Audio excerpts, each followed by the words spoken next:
Bonjour. Je vais vous parler dans cette nouvelle vidéo d'un sujet qui peut paraître un peu bizarre.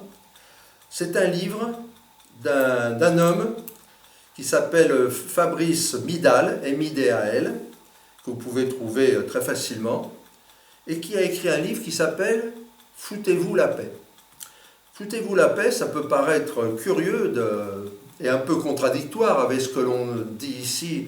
On essaye de vous pousser à aller de l'avant pour retrouver un nouveau job, avec des outils, avec des méthodes, avec une façon d'exprimer les choses.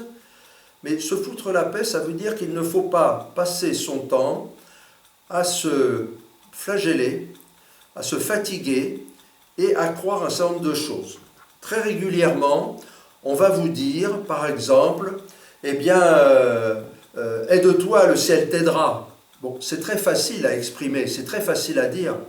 Mais aujourd'hui, si vous êtes dans une position où vous avez subi peut-être plusieurs entretiens, j'allais dire interrogatoires, qui sont mal tournés pour avoir un emploi, vous êtes peut-être, et à juste titre, démoralisé. À ce moment-là, dire aide-toi, le ciel t'aidera, c'est facile à dire.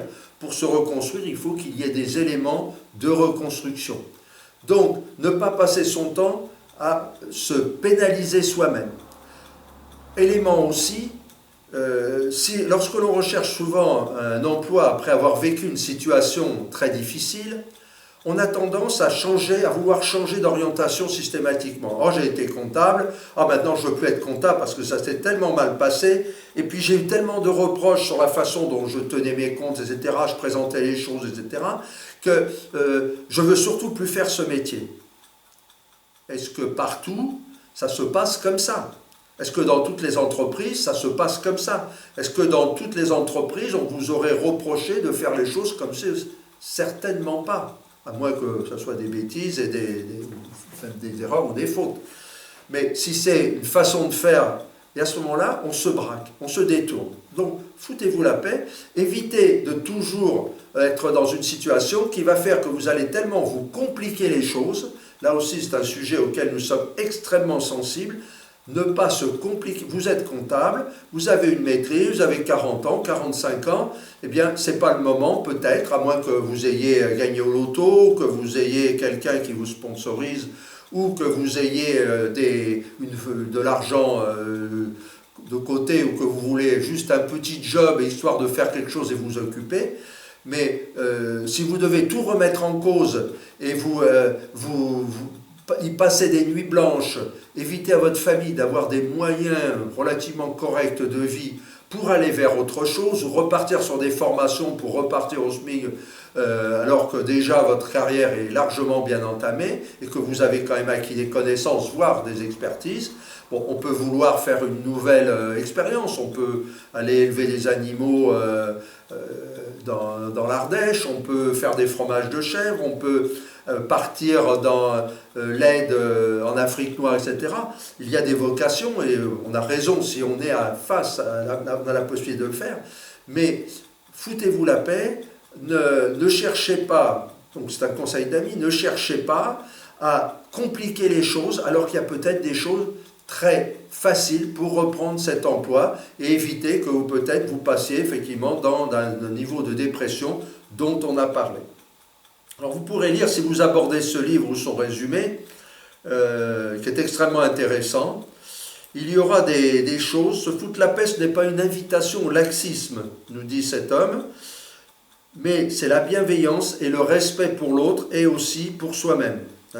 C'est autoriser l'autre à être ce qu'il est, on aide à affronter, on comprend ce qui l'émeut, le blesse, le touche, c'est aider à apprendre, la tension en dehors des pressions et tensions. Nous devons alors sortir des idéologies et des automatismes. Donc, se foutre la paix, c'est effectivement ne pas dire j'ai 2 mois de chômage, il faut absolument vis-à-vis de ma famille que je n'ai pas l'air de continuer ce chômage, donc je vais prendre n'importe quoi immédiatement.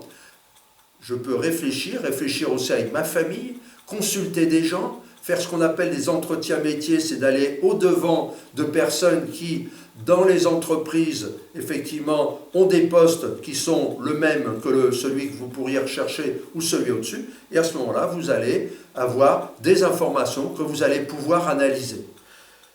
La bienveillance, l'authenticité, l'efficacité. Être donc bienveillant vis-à-vis de soi et des autres. Car on parle de soi dans cet élément de se foutre de la paix, mais c'est aussi de ne pas aller pénaliser les autres. Ça peut être l'employeur auquel vous faites croire que vous maîtrisez extrêmement bien les choses, et puis ça va être une catastrophe. Un rêve que vous voulez, oui, mais moi je pourrais être dirigeant alors que vous n'avez strictement aucune envie d'encadrer des personnes. Voilà. C'est faire attention à soi, se donner du temps, hein, dire il suffit d'eux. Voilà, il y a des phrases comme ça qui effectivement ne peuvent pas répondre. Et puis si vous êtes dans un mal-être, eh bien n'hésitez pas, là aussi, hein, à chercher. Il y a aussi, je finirai par ça, le lâcher-prise. Hein, on vous dit, il suffit de lâcher prise. Lâcher prise, ça vous entendez ça, on vous dit, bah, vous allez faire de la sophrologie, vous allez faire de la pleine conscience, etc.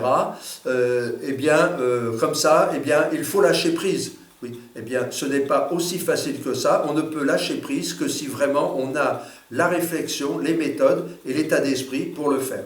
Je vous laisse penser à tout cela, peut-être vous informer davantage et puis voir le livre de Fabrice Midal, MIDAL, qui est extrêmement intéressant. Je vous souhaite une bonne continuation. N'oubliez pas de liker, n'oubliez pas de vous abonner, n'oubliez pas de faire des commentaires et puis éventuellement nous poser des questions si c'est nécessaire. Je vous souhaite une bonne continuation.